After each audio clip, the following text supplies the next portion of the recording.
Nation. Today is Thursday, the first day of August 2024, about 2 months or less from training camp. I hope you're all safe and healthy today. I hope your family is safe and healthy, and I hope the needs of you and your family in terms of food, shelter, clothing, as well as health are being met today. Blessings upon those that work in the healthcare field, along with the first responders who every day are trying to save lives. Those also that pick up garbage, keep our places clean, and those that make deliveries for our convenience. Double blessings on the men and women out here trying to help rescue, deliver, and recover teenagers and children that are victims of child molestation and pedophilia. People that are also victims of pornography and child pornography, human trafficking, and sex slavery. Double curses on the perpetrators, the profiteers, and the perverts that create these heinous industries. Finally, double blessings on the homeless, nearly 600,000 men, women, children, families, veterans, senior citizens, homeless in the United States of America, and millions around the world in even worse conditions. Blessings upon them, for theirs is the kingdom. So, now that Precious Achiuwa is signed, I just want to say why it's important. His signing was important to the Knicks. I know they were looking for a traditional five. It's obvious Tom Thibodeau's defensive schemes are based on a traditional rim protecting five, not a small ball five, not a three-point shooting five, but a traditional rim protecting, rebounding five.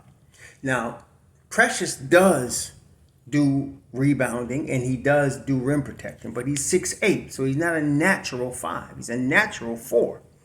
But he is more than adequate for the job. And I was looking at some of his stats from last season. And for the season now, because especially when he came to New York with the rash of injuries, he averaged 24 minutes a game coming off the bench for New York, and sometimes even starting for New York. He averaged almost 8 points and 7 rebounds. Now, that was the big thing. 8 points and 7 boards. Now, the good thing about this is that we saw that he can play very high-level defense, and he also has some offensive game, but he needs obviously more development. It's not all the development is not going to come this year, but because he should be getting some consistent minutes in the second unit this year, you're going to see some development. Now, I saw that he has the ability to become a good, not a great, but a good three-point shooter, particularly from the corners. He has the ability to do that. But that's not the focus that Tom Thibodeau is looking for. A lot of people want to see that because you like to see the offense, and that's being a fan. But for Tom Thibodeau, he'd rather have Precious get offensive rebounds than shoot threes. And that's the same with Mitchell Robinson or anybody that's playing the five for Tom Thibodeau. The focus is getting boards. It is not shooting threes for the five spot. So what I did is I looked at all the games that Precious got at least 10 rebounds in this past season. There were 14 games that he got at least 10 rebounds. In those 14 games, the Knicks were 10-4. Well, no, let me correct that, because 2 of the games he was with Toronto. And in Toronto, it was 1-1. But so you take out those of it. So in the 12 games he was with the Knicks, the Knicks were 9-3. Okay, when he got at least 10 rebounds. And so the exciting thing is we can expect that to continue. He's really, really high level rebounder. That is Precious's game. Really, really high level defender. He's still the exciting thing about both of that. He can get better in both areas. He's going to be a better defender even. He's going to be even more ferocious rebounder. This is why I feel like even though they were looking for a traditional five, they re-signed him and got him in here. Now, many people like to point out, which it was obvious, that he could be traded after December 15th. So basically, what we're going to see is basically from the beginning of the season until not December 15th, but probably the trade deadline, how this is working out. If he completely flops, and this is the thing now, Precious Achiuwa is a legit NBA player. I mean, that's why he's in the league. At 24 years old with upside, not only is he a legit player, he's a valuable piece because he does have the upside. He's still young. He's not close to his prime yet. But the Knicks needed a 5, right? We got a 4 in Juju, and we got a backup 4 in Hart, but we needed a 5. So here he is, and so we're going to see how this works out. I am pulling, first of all, for Precious. I'm pulling for him to do business. I like his game. I've always, like I said, him and B. Stewart, two very similar players, Oakley type players. Charles, from my first time seeing them both at Washington and in Memphis, I thought they were both Oakley type players. I loved Charles Oakley's game in New York when he came from Chicago, and I like their game for the same reason: defense, rebounding, toughness. I love to see that, and what I like is Tibbs love to see that. So I want him to succeed here. I want him to stay here. I'd like him to get through this season. I want the Knicks to win this championship. I'd like him to get through this season and get extended and get his money, next summer. So I'm hoping it works out. But the Don, being the Don, he's got the flexibility. So right now, if somebody comes open that the Knicks want, they could go get them, because this salary is tradable. After the 15th of December, you can trade both Precious and Bates Diop, and you could use that salary, and you got $8.6 million. You could deal with something, okay?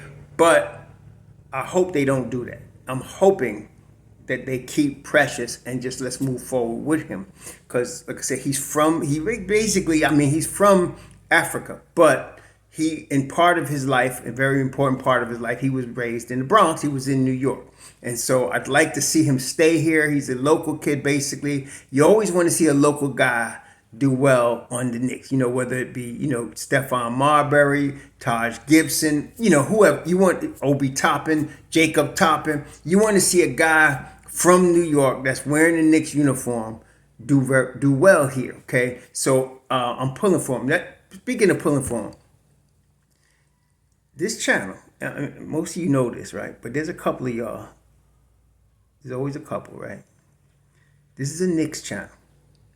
I am pro Knicks. And particularly, I am pro Mitchell Robinson, Deuce McBride, and Julius Randle. If you come on my channel talking trade about any of them, I'm going to delete your comment. And if you get on my nerves too much, I'm going to delete you from the channel. I don't need y'all, some of y'all. Okay? Yesterday, I was in delete mode. Some knucklehead come on here talking about the Knicks scouting because I mentioned OKC, having built their team and built it through the draft the way they did. The Knicks need much improvement in scouting. Some idiot come on my channel and say. That was a stupid comment. And I told him, first of all, don't come in here like that. Since the Mitchell Robinson draft, even before since the Mitchell Robinson draft, the Knicks been getting steals. Mitch Rob was a second-round pick. He's a starter in the league at the 5. One of the best offensive rebounders in the league. Not everybody could be the Joker in the second round, but you got a steal right there in Mitch Rob. You got another steal in Deuce McBride. You got another steal from scouting in Isaiah Hartenstein. You got another one that you developed in Julius Randle, who was basically getting candy stats until the Knicks picked him up and they developed him. Now he's all NBA. So I don't want to hear, I'm saying stuff like that you'll get me ticked off pretty quick. This is a Knicks channel. We pro Knicks. And right now, with this management and this team that we got that's competing for the chip, I'm not trying to hear nobody trying to make themselves sound smart by being critical. I'm just not. I'm telling y'all right up front. Right? And I've said this before, but some people don't get it. They can't help themselves. Well, we're going to help y'all out. Back to the regular scheduled program. So with Precious, he comes off the bench getting double-digit rebound because he going to get, like the minutes he got where he would get double-digit with 30 minutes, 22 minutes, 30 minutes, 38 minutes, 43 minutes, 39 minutes, 25 minutes. He's going to get some time like that for a couple reasons. Number one, sometimes he's just going to be balling and Tibbs going to keep him in there. Sometimes Mitch Rob might be hurt. We know that's the case. Like somebody said, Mitch Rob played 31 games last year. I almost deleted you, but I didn't, Joe Russo. I almost deleted you, but I didn't because it's true. He did play 31 games last year, but that ain't his whole career. And we're looking for him to play at least 60 games this year. Again, don't come on my channel with that crap. You ain't gonna last. And some people say, well, you can't take somebody's opinion. Nope.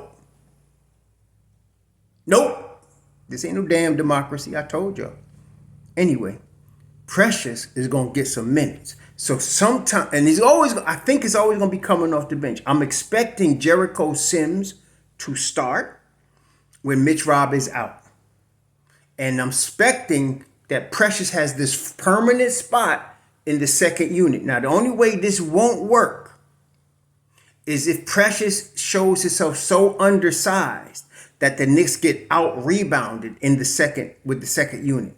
I don't think that's going to happen because it hasn't happened last year, especially like Josh Hart continues to prove doubters wrong because he's 6'4", he can't rebound. He's one of the best rebounders in the NBA at 6'4". So he's going to be in that second unit. Precious is a terrific rebounder. And again, whoever you add, if it's McCall, if it's OG, if it's you could basically add anybody from the starting five on the second unit. Any of those five guys could be in the second unit and help. But if Tibbs wanted to focus on the rebounding, you might leave a Jew in there. Juju, you might leave him in there.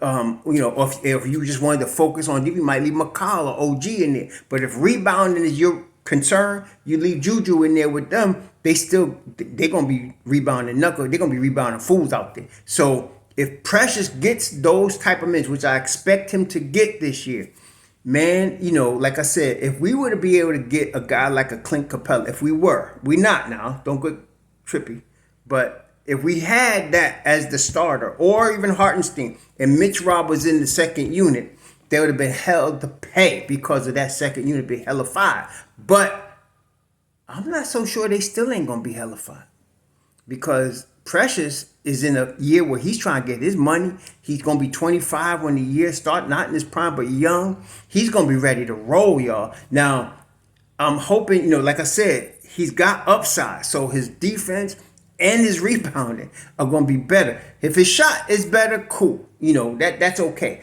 I'm just looking for him to be better at the foul line. Really. And to me, Precious, any issues he has at the foul line is because of inconsistent minutes. Like I was telling y'all about Deuce a couple of years ago. Some of y'all complaining he couldn't score, blah, blah, blah. And I told y'all he could. He just needs consistent minutes. When he got that last year, he showed out, both in shooting from the field, from the three-point line, and from the foul line. So it's the same in my view with Precious.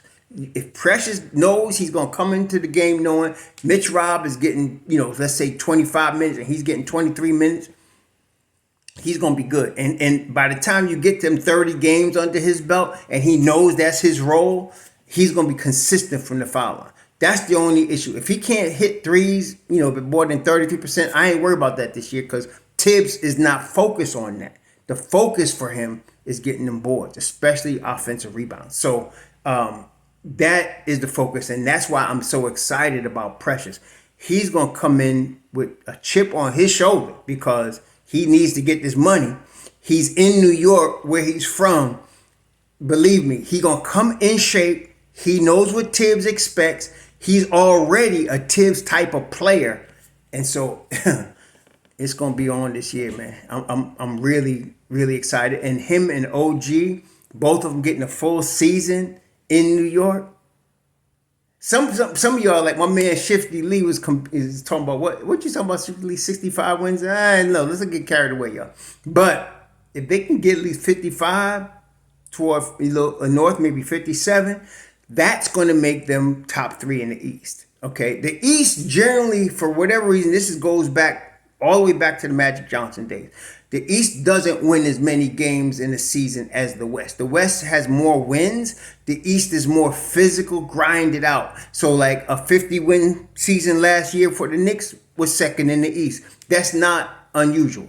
So a 55-win season for the Knicks this year in the East, that could get them close to the top of the East. Okay, it's going to be them and Boston. And then there's a couple of other guys, like I mentioned, Orlando's, Philly, Milwaukee. I don't feel like Philly or Milwaukee is on the next level this year. I'm just saying.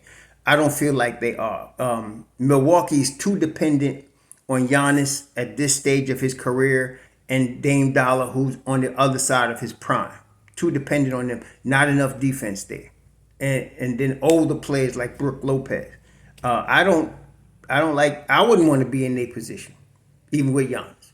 And then with respect to teams like, Philly, they just threw this together, from free agency basically, and they're hoping that Embiid can stay healthy and Maxey. Those are their two guys still. I know they got Paul George, cool, but they're gonna have to play on both ends of the floor, and the East ain't the West. This is a more physical grind conference. The West is more wide open than the East as far as the style of play. So we're gonna see what happens, but I still think the Knicks are better. To me, the biggest threat is not Cleveland. Cleveland just extended Jared Allen for another $91 million on top of the $100 million that he already was getting.